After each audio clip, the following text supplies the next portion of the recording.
Hi there folks, I'm out at a place I planted in, I think it was 97 or 98. We're in a block of Eucalyptus cladocalyx and it's kind of hard to tell. I haven't been to these people. I did the planting. They said nothing would grow. I've been here once before. I don't know if they still own the place. I'll just hop in over the fence here and car's just here. But yeah, this is a Eucalyptus cladocalyx plantation. I'm looking here and going, okay, there's a row missing.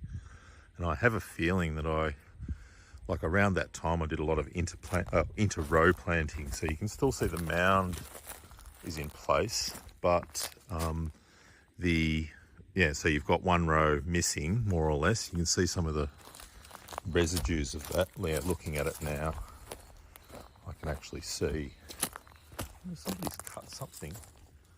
Interesting. So, yeah, they look like acacias there. You've got some telltales. Yeah. Anyway, looks like something's sort of violet. Yeah.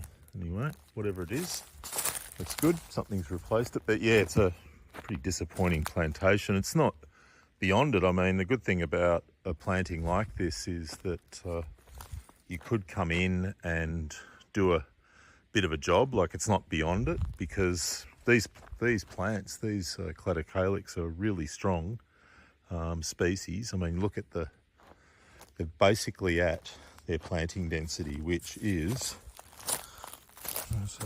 1, 2.5.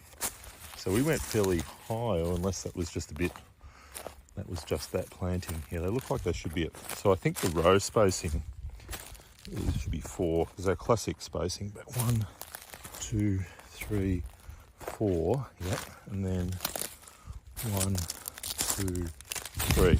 I'm pretty sure, given how rocky this was, I can remember ripping this. There's just all of this basalt everywhere. And I remember getting a very sore leg from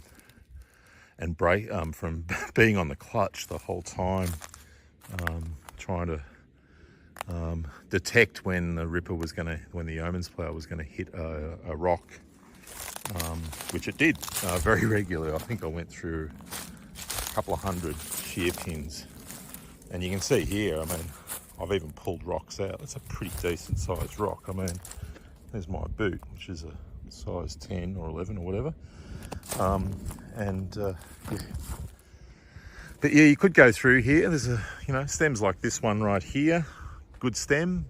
This one's obviously avoiding it, but there's a lot that you could go through here, and within, like, if you cut these trees down and did a pretty hard thinning, and did all of that for firewood, which is it's very marketable firewood, but did all of that, and then in doing so, then manage the coppice, because you can see here, I don't know whether this has been done or whether it's damage to the tree when they were young, or there was something happened ages ago, but it looks like there's been some thinning. And if there has, the trick that someone hasn't done is they haven't come back and thinned back to one stem. So, if you're going to do your coppice management, you can see the sort of size of the stump. It's a pretty decent stump. And this tree here, well, this one here, which is probably, without going too far, probably, I'm going to say 280, no, it'd be 300, yeah.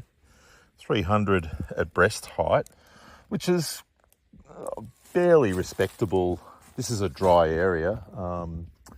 It's good soils. It's a vertisol volcanic soil, so it's a good soil, but it does get very dry here, and the planting is at its original stocking rate, so there's a lot of competition for moisture and nutrients. So if that's your sort of target, then you've got to, if you go and do your negative thinning, then you've got to bring that back to one stem.